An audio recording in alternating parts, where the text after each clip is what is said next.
آپ کے لیے بددعائیں نکلے گی، اس کی کوئی سوچ نہیں۔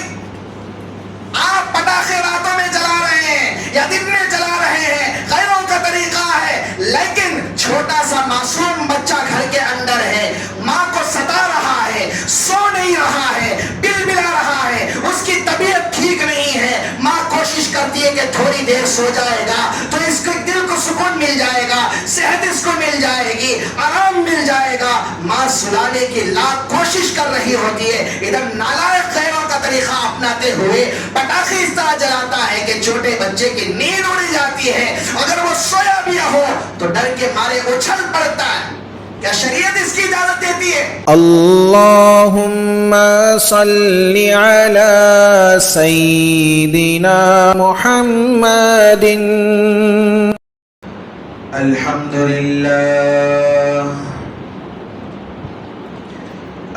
للہ نحمده ونستعینه ونستغفره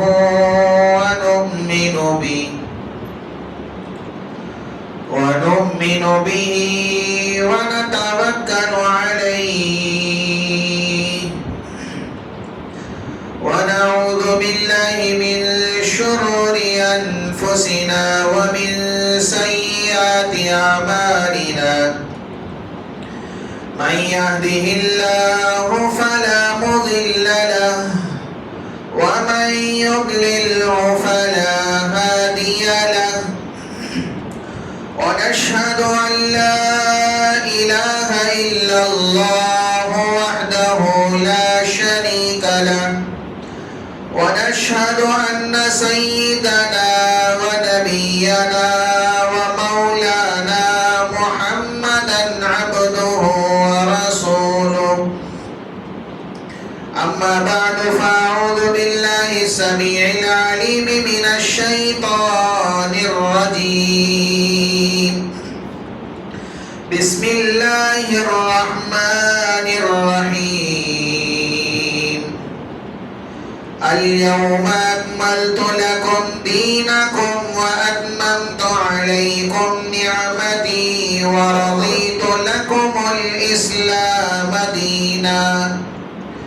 قال الله تبارك وتعالى في مقام آخر، إن الدين عند الله الإسلام۔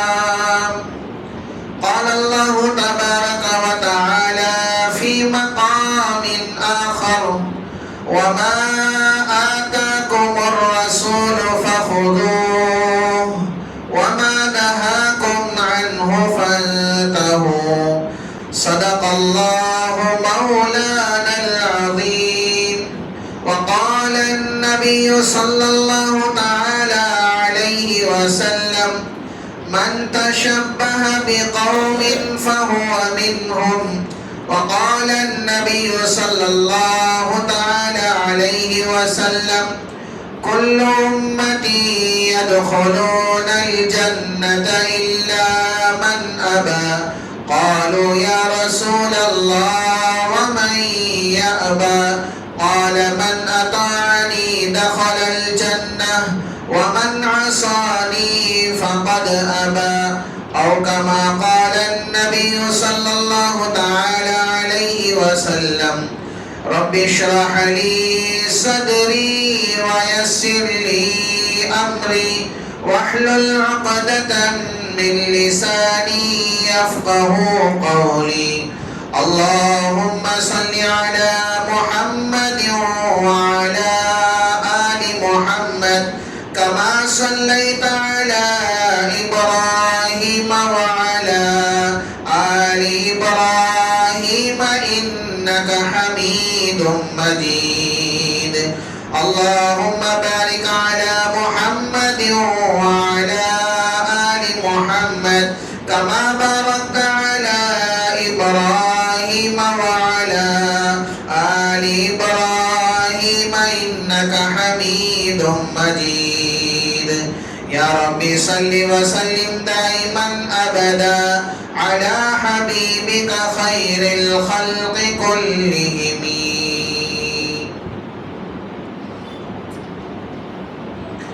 معزز سامعین کرام اور میرے غیور مسلمان بھائیوں، بزرگوں اور دوستوں،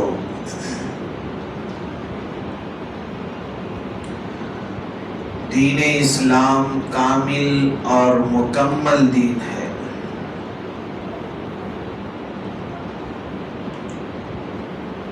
اللہ رب العزت نے کامیابی دین پر چلنے میں رکھی ہے۔ ہمیں اس بات کا حکم دیا گیا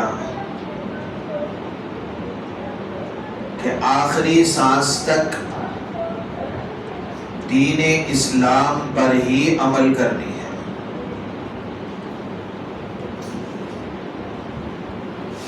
جیسا کہ قرآن مجید میں اللہ رب العزت کا فرمان ہے،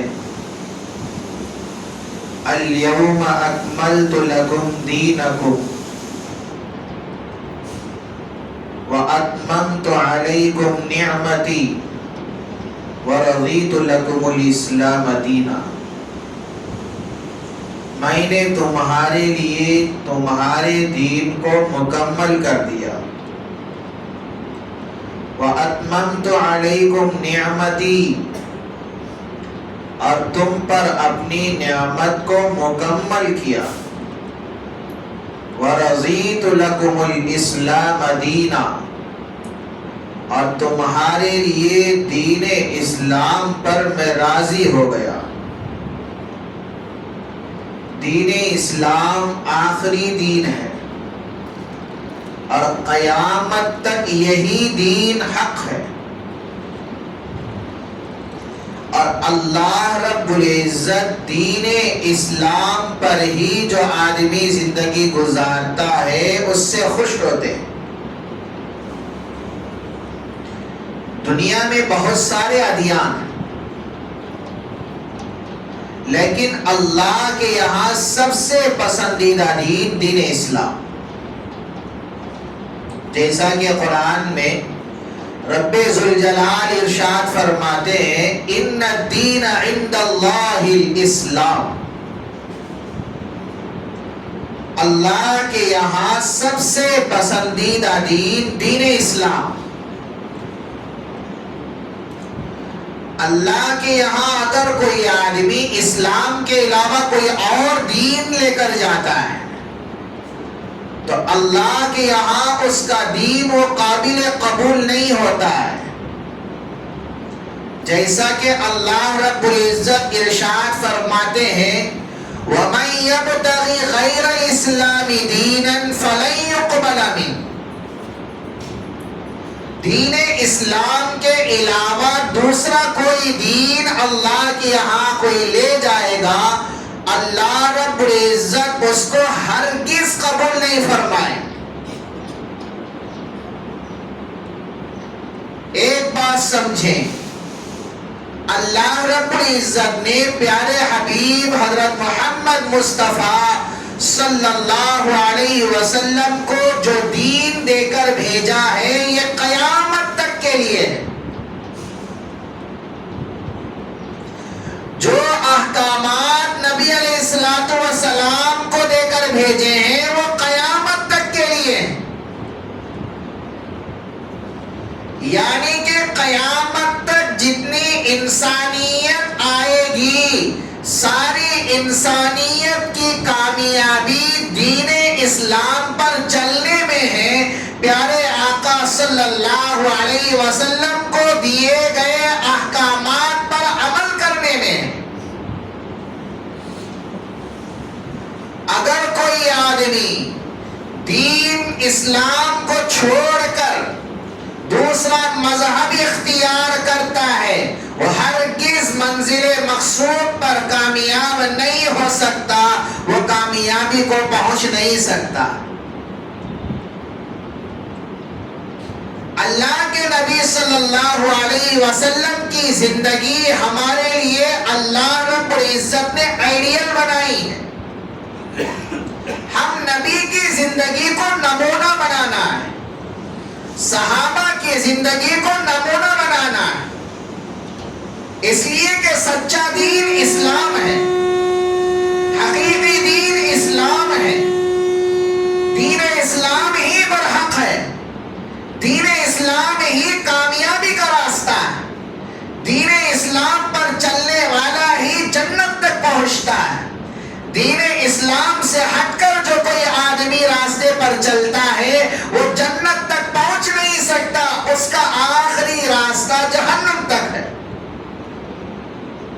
جیسا کہ اللہ کے نبی صلی اللہ علیہ وسلم ارشاد فرماتے ہیں، کل امتی یدخلون الجنہ، میری ساری کی ساری امت جنت میں جائے گی، ساری امت جنت میں جائے گی، الا من ابا، سوائے اس آدمی کے جو جنت میں جانے سے انکار کر دیتا ہے۔ جو آدمی جنت میں جانے سے انکار کر دے گا وہ جنت میں نہیں جا سکتا۔ صحابہ نے اللہ کے نبی صلی اللہ علیہ وسلم سے پوچھا، قالوا یا رسول اللہ ومن یأبا، اللہ کے رسول صلی اللہ علیہ وسلم جنت میں جانے سے انکار کون کر سکتا ہے؟ ہر آدمی تو یہ چاہتا ہے کہ میں جنت میں جاؤں، صرف مسلمان ہی نہیں غیر بھی یہ چاہتا ہے کہ جنت میں جاؤں، ہر کس و ناکس چاہتا ہے کہ میں جنت میں جاؤں، لیکن انکار کون کر سکتا ہے؟ لیکن اللہ کے نبی صلی اللہ علیہ وسلم نے کیا بیان فرمایا ہے جو ہمارے لیے غور طلب ہے، جس کو سمجھنا ہمارے لیے نہایت اہم ہے۔ اللہ کے نبی صلی اللہ علیہ وسلم فرماتے ہیں، من اطاعنی دخل الجنہ، جس نے میری اطاعت کی وہ جنت میں داخل ہو گیا۔ آگے نبی نے فرمایا، ومن عصانی، جس نے میری نافرمانی کی ہے، میرے راستے کو چھوڑ دیا، میرے طریقے کو چھوڑ دیا، میرے راستے سے منہ پھیر لیا، پسے پشت میرے راستے کو ڈال دیا، فقد ابا، اس نے جنت میں جانے سے انکار کر دیا۔ اب ہم اپنی زندگی کے اندر ہم غور کریں، کیا نبی کی اطاعت میں ہماری زندگی گزر رہی ہے یا نبی کی نافرمانی میں ہماری زندگی گزر رہی ہے؟ زبانی اعتبار سے تو ہم کہتے ہیں کہ جنت میں ہم جائیں گے، جنت میں ہمیں جانا ہمیں پسند ہے، جنت ہم تمام کو پسند ہے، لیکن عملی اعتبار سے ہم جانچ کر دیکھیں کیا جنت میں جانے کی ہم خواہش رکھتے ہیں یا جنت کا انکار کر رہے ہیں؟ اللہ کے نبی فرماتے ہیں کہ جو میری نافرمانی کیا وہ آدمی جنت میں جانے سے انکار کر دیا۔ اب جو آدمی جنت میں جانے سے انکار کر دیتا ہے وہ آدمی جنت میں نہیں جا سکتا۔ تو میرے بھائیوں، ہمارا یہ جو دین ہے، اللہ نے جو دین ہمیں عطا فرمایا نبی کے ذریعے سے، یہ آخری دین ہے، اور یہ دین سچا دین ہے، اور یہ دین برحق ہے، اور یہ دین اصل راستہ جنت کا دکھاتا ہے، اور اس راستے پر چلنے والے کے لیے ہی کامیابی ہے۔ اور دین ہمیں کیا تعلیم دیتا ہے؟ ہر حالت میں، ہر موقع پر، چاہے خوشی کا موقع ہو، چاہے وہ غم کا موقع ہو، ہر موقع پر دین اسلام ہی پر عمل کیا کرو۔ جب دین اسلام مکمل ہے تو مکمل دین پر چلنے والے کے لیے دوسرے مذہب کی ضرورت نہیں ہے۔ ایک مسلمان کے لیے یہودی مذہب کو اختیار کرنے کی ضرورت نہیں، عیسائی مذہب کو اختیار کرنے کی ضرورت نہیں، ہندو مذہب کو اختیار کرنے کی بھی ضرورت نہیں، مشرکین کے طریقے کو اپنانے کی بھی ضرورت نہیں ہے۔ کیوں؟ اس لیے کہ دین اسلام مکمل دین ہے۔ اللہ تعالیٰ نے پیدائش سے لے کر موت تک ضروریات انسان کے ہیں، جتنے مسائل ہیں، جتنے اس کی ضروریات ہیں، سارے کے سارے اللہ تبارک و تعالیٰ نے دین اسلام کے ذریعے ہمیں بتا دیے۔ اب ایک مسلمان کو دوسرے مذہب کو فالو کرنے کی ضرورت نہیں ہے، اور اس کو اسلام بھی پسند نہیں کرتا ہے۔ ایک آدمی مسلمان کے ہوتے ہوئے غیر مذہب کو اختیار کرتا ہے، اس کو آئیڈیل بناتا ہے، اس کو نمونہ بناتا ہے، یہ اللہ کو بھی پسند نہیں ہے، نبی کو بھی پسند نہیں ہے۔ جیسا کہ اللہ کے نبی صلی اللہ علیہ وسلم کا فرمان ہے، ابو داؤد شریف کی روایت ہے، نبی علیہ السلام فرماتے من تشبہ بقوم فہو منہم، جو جس قوم کی مشابہت اختیار کرتا ہے وہ اسی میں سے ہوتا ہے۔ جو جس قوم کی مشابہت اختیار کرتا ہے وہ اسی میں سے ہوتا ہے۔ ایک آدمی یہود کے طریقے کو اپنا رہا ہے تو قیامت کے دن حشر اسی کے ساتھ ہوگا۔ نصارہ کے طریقے کو اپنا رہا ہے تو قیامت کے دن حشر اسی کے ساتھ ہوگا۔ ہندوؤں کے طریقے کو اپنا رہا ہے تو حشر قیامت کے دن انہی کے ساتھ ہوگا۔ اگر کوئی آدمی نبی کے طریقے کو آئیڈیل بنا کر زندگی گزارتا ہے تو اللہ رب العزت قیامت کے دن نبی کے ساتھ اس کو کھڑا فرمائیں گے روز محشر۔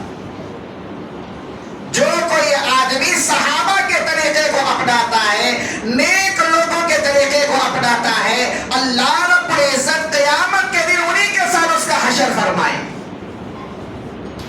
اسلام غیروں کے طریقے کو اپنانا یہ پسند نہیں کرتا ہے۔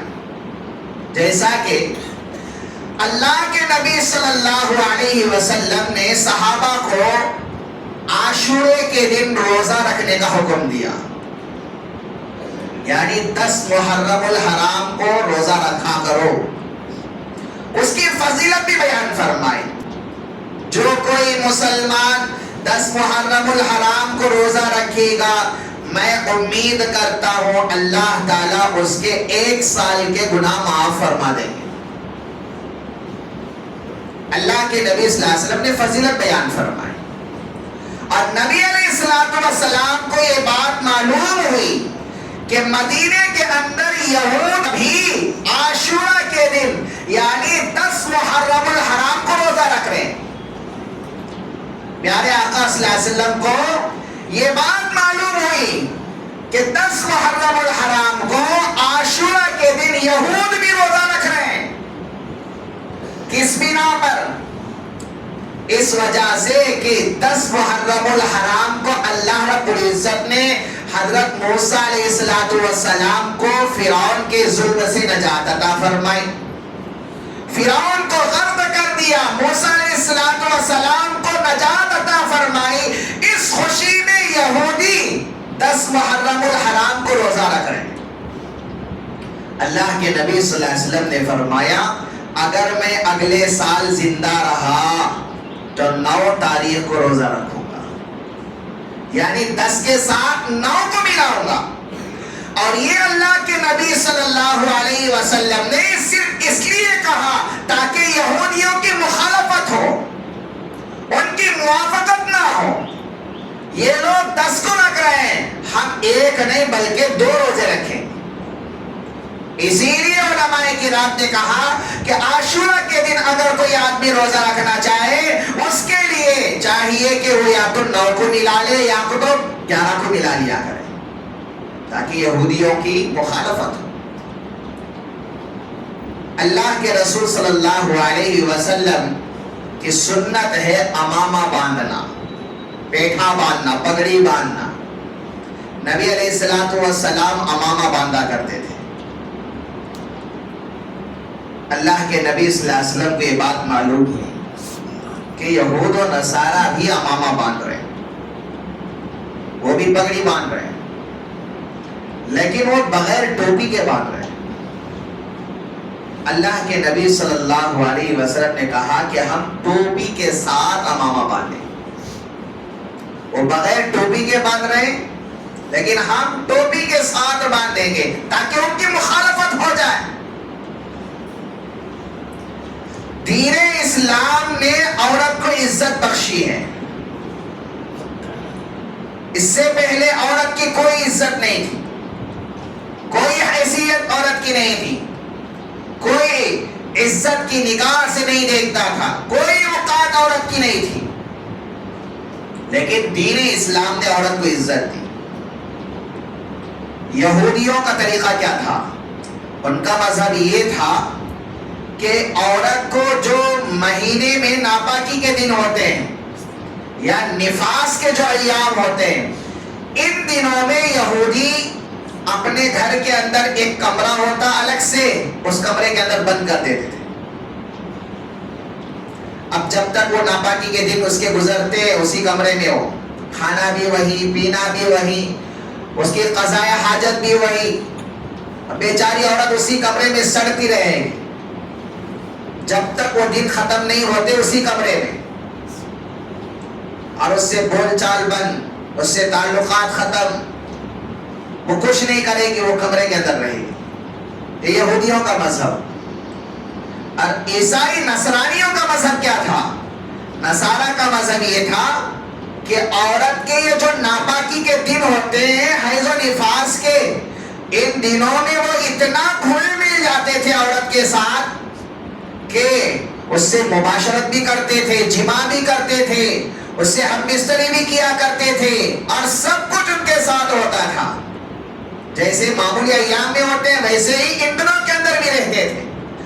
لیکن دین اسلام نے نہ یہودیوں کے طریقے کو اپنانے کا حکم دیا, نہ نصارہ کے طریقے کو اپنانے کا حکم دیا, بلکہ ایک معتدل راستہ بتایا, ایک درمیانہ راستہ بتایا, عورت کی عزت بتائی, عورت کو ایک شان عطا فرمائی, اور فرمایا دین اسلام نے کہ تم نہ یہودیوں کے طریقے کی طرح ان کو گھر سے باہر نہیں نکال دینا, ان کو الگ نہیں کر دینا, اور ان کی کیا ہے جیسے وہ بے عزتی کر رہے ہیں اس طرح نہیں کرنا.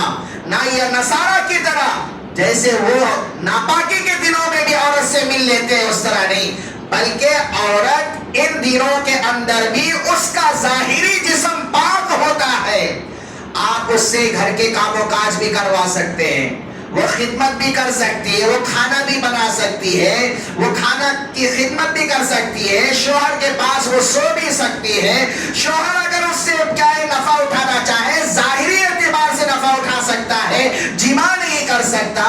یہ سارے احکامات اللہ کے نبی صلی اللہ علیہ وسلم کے ذریعے سے اللہ تعالیٰ نے ہمیں بتائے.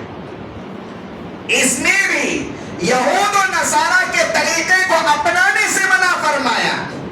اور آج کل کے دنوں کے اندر ہمارے یہاں بھی غیروں کے طریقے آئے. بہت سارے گھرانوں کے اندر مسلمان ایسے ہیں جب عورت ناپاکی کے دن اس کے گزر رہے ہوتے ہیں اس کو بستر سے الگ رکھتے ہیں, اور اس کو کیا ہے گھر کے کام و کاج بھی نہیں کراتے, اور اس کو الگ تھلگ اس سے بات چیت بھی بند رکھتے ہیں.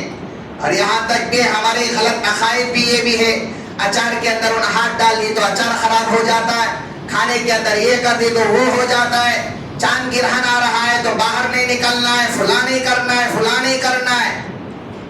اسلام نے اعتدال کا راستہ ہمیں بتایا ہے, درمیانی راستہ ہمیں بتایا ہے, جس کے اندر یہود و نصارہ کی مخالفت ہمیں بتلائی ہے. تو اس لیے ہمیں چاہیے کہ اسلام کو ہم فالو کیا کریں, غیروں کے طریقے کو فالو نہیں کرنا ہے. اللہ رب العزت نے کامیابی اسلام کے اندر رکھی ہے. یہاں پر سمجھیں کہ مشابہت دین اسلام غیروں کی پسند نہیں کرتا. پیارے آقا صلی اللہ علیہ وسلم مدینہ پہنچے, وہاں پر دیکھا کہ یہود و نصارہ سال میں 2 دن خوشی مناتے ہیں. پوچھا گیا کہ بھائی تم خوشی کیوں مناتے ہو؟ انہوں نے وجہ بتائی. اللہ کے نبی صلی اللہ علیہ وسلم نے ارشاد فرمایا اللہ تعالیٰ نے ہمیں اس سے بہتر دن عطا فرمایا. وہ کیا دن ہے؟ سال میں 2 عیدیں اللہ رب العزت نے مسلمانوں کو عطا فرمائے، ایک عید الاضحیٰ، ایک عید الفطر، یہ 2 دن ہیں عید کے دن۔ اس دن خوشی منانے کا حکم اللہ کی طرف سے ہے، اور دونوں عیدوں کا تعلق عبادت سے ہے۔ عید الفطر کا تعلق عبادت سے اس لحاظ سے کہ پورا مہینہ ایک مسلمان، ایک مومن بندہ عبادت کرتا ہے، روزے رکھتا ہے، تراویح کا اہتمام کرتا ہے، قرآن کی تلاوت کرتا ہے، تو جس خوشی میں عید منانے کا حکم اللہ نے دیا ہے۔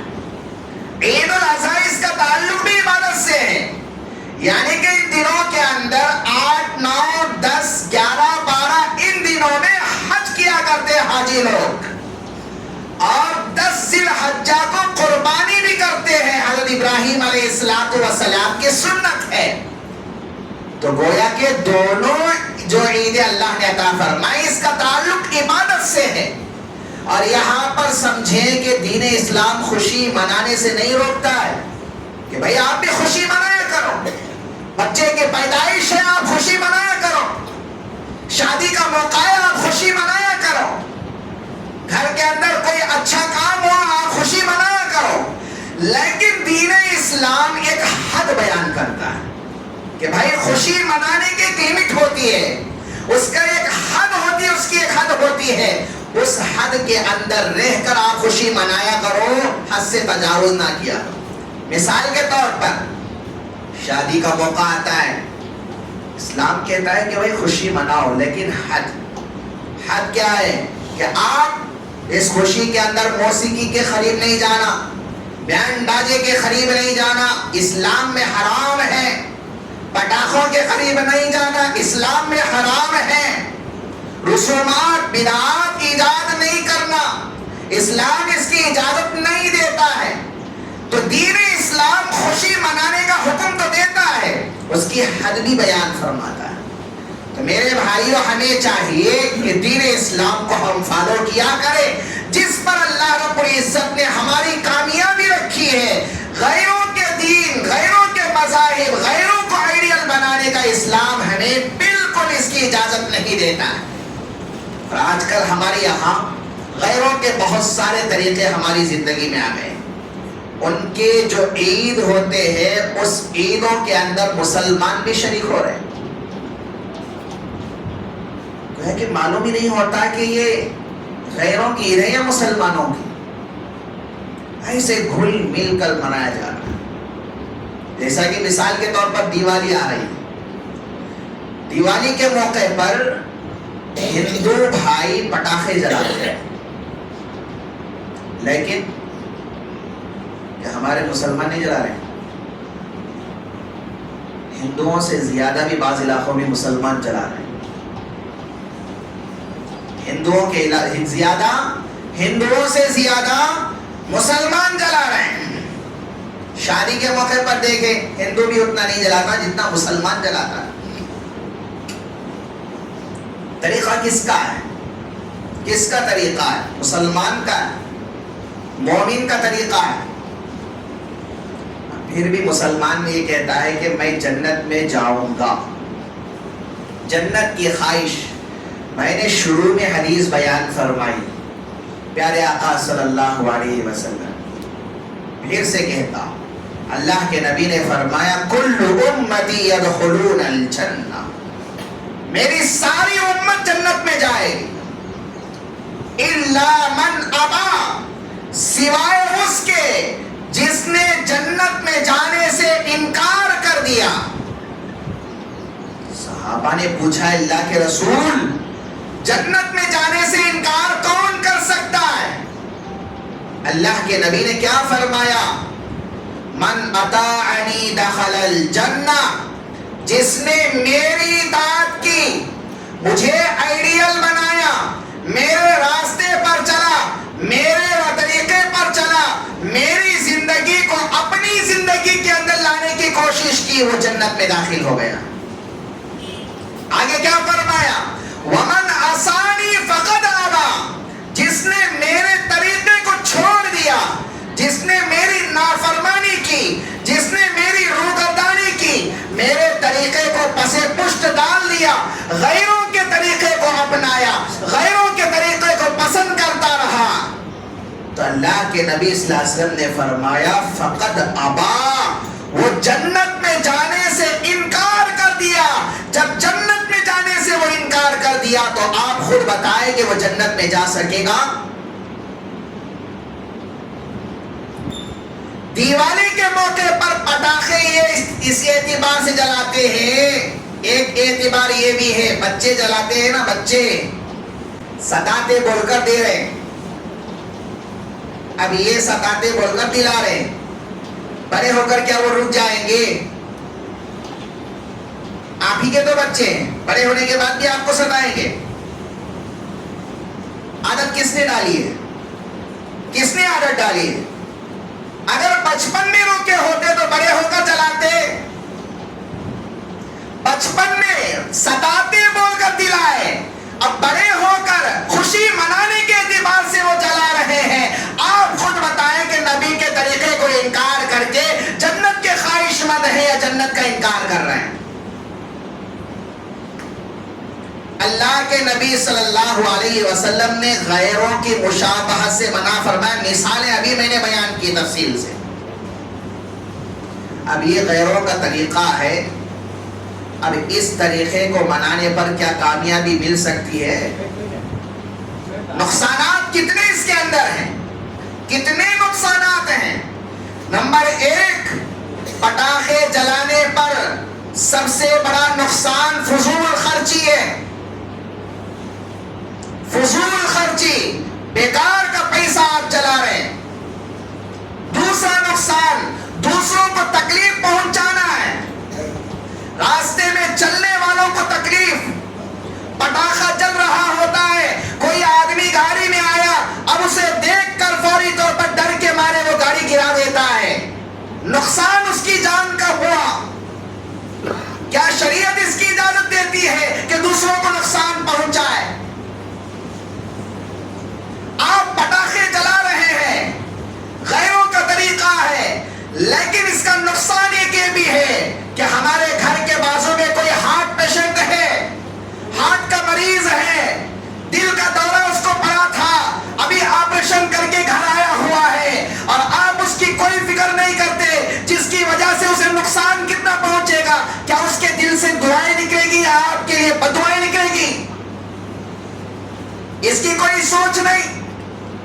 آپ پٹاخے راتوں میں جلا رہے ہیں یا دن میں جلا رہے ہیں، غیروں کا طریقہ ہے، لیکن چھوٹا سا معصوم بچہ گھر کے اندر ہے، ماں کو ستا رہا ہے، سو نہیں رہا ہے، بلبلا رہا ہے، اس کی طبیعت ٹھیک نہیں ہے، ماں کوشش کرتی ہے کہ تھوڑی دیر سو جائے گا تو اس کے دل کو سکون مل جائے گا، صحت اس کو مل جائے گی، آرام مل جائے گا، ماں سلانے کی لاکھ کوشش کر رہی ہوتی ہے، ادھر نالائق غیروں کا طریقہ اپناتے ہوئے پٹاخے اس طرح جلاتا ہے کہ چھوٹے بچے کی نیند اڑ جاتی ہے، اگر وہ سویا بھی ہو تو ڈر کے مارے اچھل پڑتا ہے۔ کیا شریعت اس کی اجازت دیتی ہے؟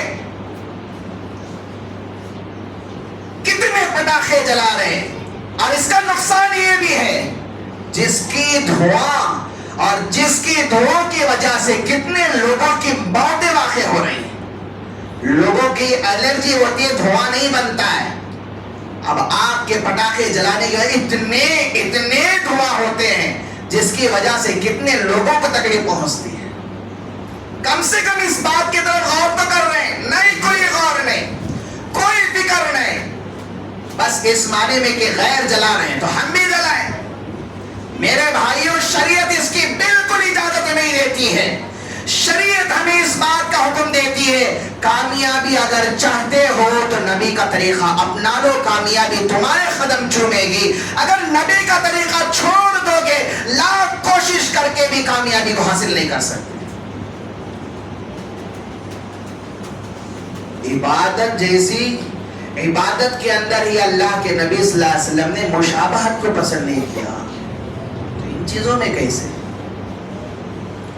تو میرے بھائیوں، خاص کر یہ جو دیوالی آ رہی ہے، ہمارے لیے سبق پہلے ہی سے ہم یہ سمجھ لیں، یہ غیروں کا طریقہ ہے، یہ غیروں کا طریقہ ہے۔ غیروں کے طریقے کو اپنانا نہ اللہ کو پسند ہے نہ نبی کو پسند ہے، اور یہ اسلام بالکل اس کی اجازت نہیں دیتا ہے۔